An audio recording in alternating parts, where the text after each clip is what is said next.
Alikiba. Bwana, mimi naona kwa sasa hivi bora mngetulia tu. Kabisa bora mngetulia kwanza.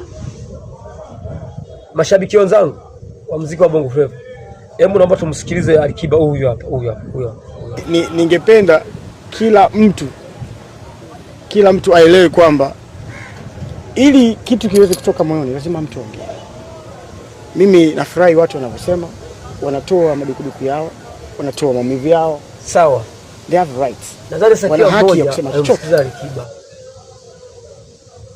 Ila mimi binafsi naomba nimkumbushe kitu kimoja Alikiba.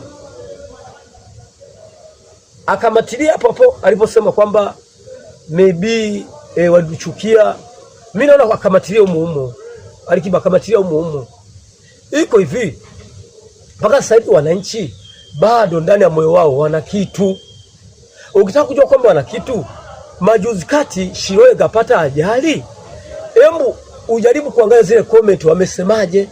Watu wamecomment kwa kusema hivi, Mungu, huyo ng'ombe umemwacha, na ni kwa nini wewe umemwacha huyo ng'ombe?